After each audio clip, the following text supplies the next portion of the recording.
Pour le tutoriel d'aujourd'hui, le sujet, ça va être les systèmes de particules.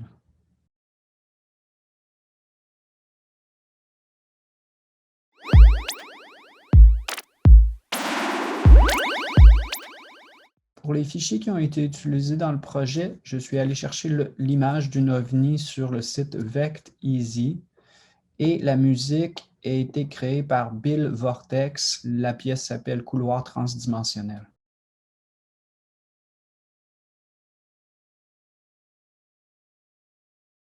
Pour les étapes de réalisation de notre projet, on va travailler sur deux différents systèmes de particules. Le premier va nous servir à créer l'espèce d'arrière-plan pour la composition. Puis, le deuxième système de particules, ça va être pour la traînée ou la fumée là, qui suit notre OVNI comme ça. Je vais commencer par le fond.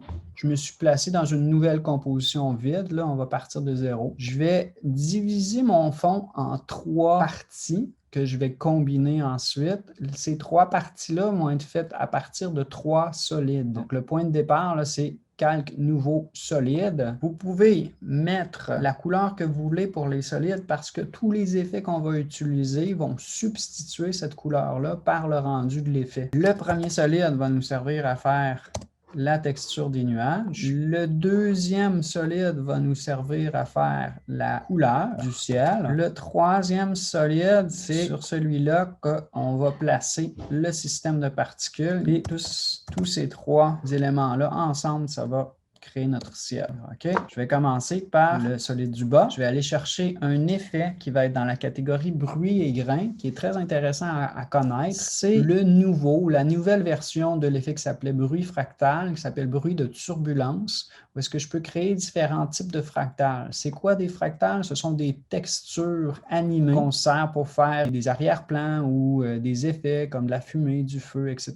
Donc, au départ, ça paraît un peu simple. Là. On a une espèce de texture grise fixe, mais si vous explorez un petit peu cet effet-là, vous allez voir que je peux créer différentes textures en changeant les réglages. Par exemple, le premier réglage, ça nous parle du type de fractal. J'explore les différentes possibilités. Je vais voir qu'il y a beaucoup de différents types de rendus. Ensuite de ça, si je m'en viens au deuxième type de bruit, bien, vous allez voir que je peux avoir des choses qui sont plus angulaires, carrées, linéaires ou autres. Là, il y a d'autres options ici. Donc, je peux essayer puis explorer ces différentes possibilités-là. Pour mon projet à moi, ce que j'ai choisi, c'est dynamique puis linéaire. Si jamais je me perds avec ces effets-là, je peux aussi là, cliquer sur le bouton qui est en haut ici pour réinitialiser, pour remettre les valeurs de départ. Mais moi, je vais y aller comme ça. Ça me donne quelque chose qui est assez gris. Que je vais augmenter le contraste un peu, avoir des noirs plus noirs, puis des blancs plus blancs. Puis ensuite de ça, ce que je vais faire dans l'ensemble de transformation, c'est que je vais augmenter l'échelle un peu de ma texture. Puis, ce qui va être important à faire, ce que je voudrais faire probablement à toutes les fois que j'utilise cet effet-là, c'est d'animer la propriété qui s'appelle évolution. Je vais cliquer sur son chronomètre au début de ma composition. Puis j'ai une valeur ici de 0,0. Ça fonctionne avec des degrés puis des tours. Là, je vais me placer à la fin, puis je vais y aller avec une valeur de 3 à la fin. Il n'y a pas de valeur qui va être bonne dans toutes les situations. Par contre, ce que vous allez vouloir observer quand vous changez cette valeur-là, c'est la vitesse que votre texture bouge. C'est-à-dire que si j'ai plus de tours, évidemment, la texture va s'animer plus rapidement. Là, évidemment, il va falloir regarder ça en temps réel. After Effects est en train de calculer. Vous voyez la petite ligne verte, là. Je vais attendre que After Effects le calcule, puis après ça, je vais regarder ce que ça donne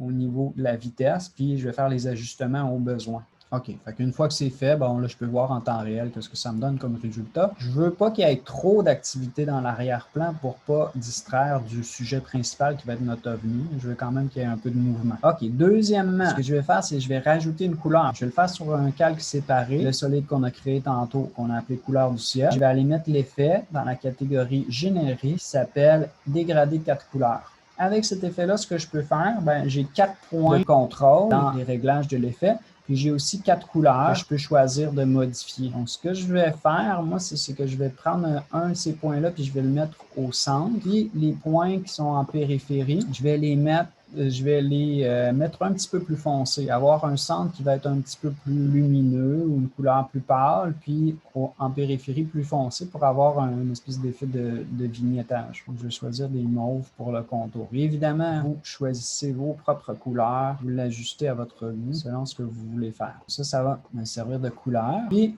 à l'aide d'un mode de fusion, donc si je vais dans la colonne mode, et je change mon mode de fusion, je vais aller mixer ça avec mon arrière-plan. Peut-être au final, il va y avoir des ajustements à faire, des changements de couleur ou des choses comme ça. Là. Mais une fois qu'on a compris le principe, ces ajustements-là peuvent se faire à la fin. Donc ça va être ma couleur de mon ciel. Dernièrement, je vais rajouter mon système de particules, le solide qu'on a créé. Je vais le mettre visible. Puis on arrive à notre sujet spécifique aujourd'hui, c'est les systèmes de particules qui se trouvent pour la grande majorité dans la catégorie simulation. Les deux qu'on va explorer aujourd'hui, ça va être CC Particle World puis CC Particle System qui sont très semblables, mais Particle World, il y a la particularité de pouvoir exister dans un espace 3D, c'est-à-dire qu'il y a un axe X, Y et Z pour créer une espèce de profondeur. Je clique là-dessus. Le rendu de départ, il n'est pas très impressionnant. Là, je vais juste mettre les calques du dessous invisibles pour que vous puissiez voir. Là. On a ces petites lignes-là, puis on a une espèce de grille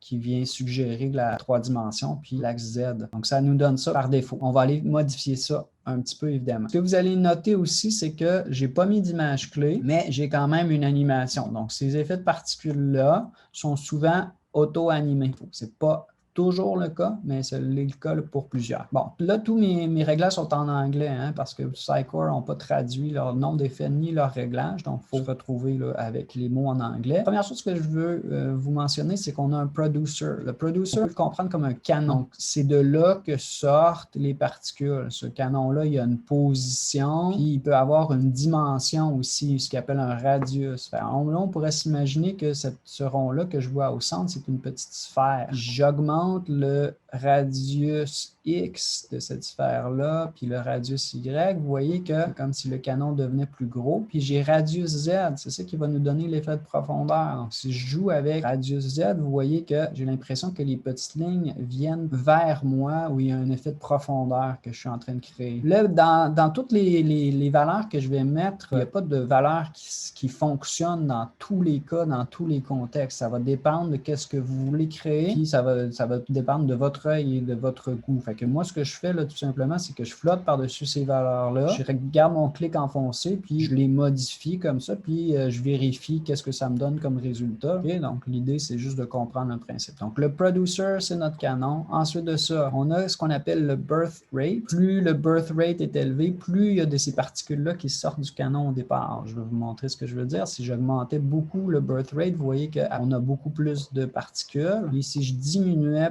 au contraire, le birth rate, on en a beaucoup moins qui sortent du canon. Vous avez aussi la longévité. Des fois, on va parler de death, birth puis death, mais ici, dans ce cas-ci, on va parler de la longévité.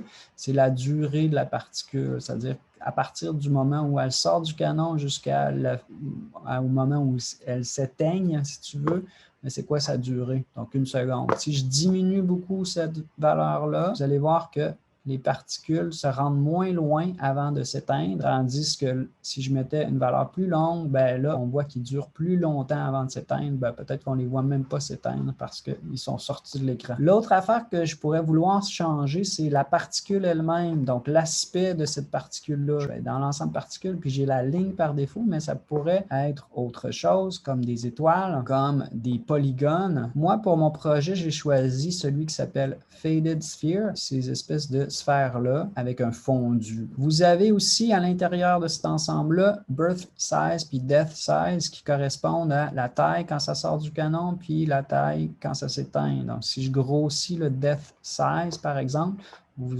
voyez que plus les particules sont loin du canon, plus sont grosses, puis des variations de taille, etc. Là, vous pouvez ajuster ça.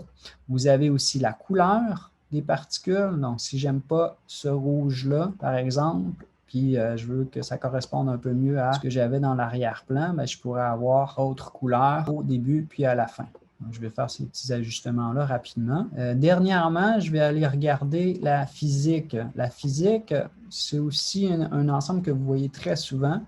Là-dedans, ce qu'on va pouvoir contrôler, c'est la vélocité, par exemple, la gravité. On va avoir aussi des animations prédéfinies pour les particules que je pourrais aller explorer. Moi, ce que je vais faire pour mon projet, c'est que je vais diminuer la gravité. Donc, au lieu que mes particules tombent, si je mets un chiffre négatif, ce qui va se passer, c'est que les particules vont partir en flottant. Ils vont sortir du canon, puis ils vont flotter. Je veux plus y aller avec une valeur de 0. À ce moment-là, ça va aller directement vers le spectateur, donner cet effet de profondeur-là. C'est un petit survol très rapide, mais vous pourrez approfondir ça par vous-même. Je vais combiner mes trois calques maintenant. Je pourrais peut-être même mettre mon système de particules avec un mode de fusion pour avoir un différent effet. Il y a des ajustements à faire, il y a des choses qui ne me plaisent pas au niveau de la couleur, etc. là. Mais le but du tutoriel, ce n'est pas de trouver comme la solution parfaite au niveau du design. Là. Je veux juste de vous montrer les principes, puis vous ferez les ajustements graphiques par la suite. Pour le deuxième exemple d'utilisation de système de particules, j'ai déjà pris un peu d'avance. Ce que j'ai fait, c'est que j'ai créé une nouvelle composition, j'ai intégré mon image d'OVNI à l'intérieur de cette composition-là et j'ai rajouté une trajectoire. C'est-à-dire que j'ai dessiné des images clés de position, puis j'ai fait un peu d'ajustement pour la vitesse, c'est-à-dire qu'on arrive un peu tranquillement, on fait un petit loop, puis après ça, on s'en va très rapidement à l'extérieur du cadre. Donc, j'ai ça. Après ça, ben, si on se concentre sur nos particules, je vais aller, comme on a fait tantôt, créer un nouveau solide. Je vais l'appeler, disons, la fumée pour le vaisseau. Je vais dire OK. Je vais aller dans Effet, la catégorie Simulation, même endroit que tantôt, chercher mon CC Particle System 2 qui va être bidimensionnel, donc pas de 3D dans celui-là. Ça va être plus à plat, mais ça marche bien pour la fumée. Je vais cliquer là-dessus. Je vais faire des modifications semblables à tantôt. Je vais aller voir l'ensemble de particules et je vais changer de la ligne à la sphère avec un fondu, comme ça. Je vais aller ensuite dans la physique pour diminuer la gravité, mais je vais aussi diminuer la vélocité. Donc, au lieu d'exploser avec une grande vélocité, je vais diminuer la vélocité, puis à ce moment-là, j'ai quelque chose qui ressemble un petit peu plus à un jet, parce que les particules sont tous collées les unes sur les autres. Puis, évidemment, je pourrais encore une fois changer les couleurs à des couleurs un petit peu plus fumées, dépendamment de ce que je veux. Donc ça me donne ma fumée. Ce que je veux faire, c'est que cette fumée-là suive le vaisseau. Ce que je vais vouloir faire, c'est copier les images clés de position de mon vaisseau à fumée. Mais qu'est-ce qu'il faut faire attention, c'est pas, je veux pas que le calque se déplace. Je veux que le canon, le producer, à l'intérieur du calque, déplace sa position. Donc, il faut faire très attention, c'est la position de ce canon-ci que je veux qu'il se déplace et non pas la position du calque. Donc, quand que je fais mon commande C, commande V, mon copier-coller, je dois faire attention à ça. Je vous montre ce que je veux dire. Fait que je vais aller cliquer sur mon OVNI. Je vais faire P pour voir la propriété position. Je vais cliquer sur le mot position pour que toutes mes images clés soient bleues, soient sélectionnées. Je vais les copier, donc édition, copier ou commande ou contrôle C. Je vais aller ensuite sur mon calque solide qui sert de fumée. Je vais aller voir l'effet CC Particle System. Donc, je vais creuser un peu dans la timeline. Puis là, c'est important d'aller voir le producer. Puis la position du producer, c'est à cet endroit-là que je veux copier mes images clés. Donc, je veux vraiment être cliqué sur le mot position à l'intérieur de l'effet. Puis, je veux que mon indicateur d'instant courant soit aussi bien placé parce que là, au moment où je vais faire commande ou contrôle V, les images clés vont se coller à l'endroit où mon indicateur d'instant courant est placé. Donc, je veux que mes images clés correspondent pour que ça suive bien. Donc, je suis placé, je fais commande V. Là, à ce moment-là, ce qui se passe, si je reviens à ma version ici, c'est que mon canon va suivre mon vaisseau. Puis là, à ce moment-là, après avoir fait ça, je pourrais peut-être faire d'autres ajustements. La vélocité, si je veux quelque chose de plus étroit ou si je voudrais en mettre plus de fumée ou moins, jouer avec la gravité. Je pourrais aussi jouer avec ce qu'on appelle la résistance. C'est comme la résistance de l'air. Bon, il y a quelques petits ajustements peut-être à faire pour changer l'aspect de la fumée. Dans l'ordre d'empilement des calques, évidemment, là, j'ai mis la fumée au-dessus du vaisseau, mais peut-être ça serait beaucoup mieux de le mettre en dessous.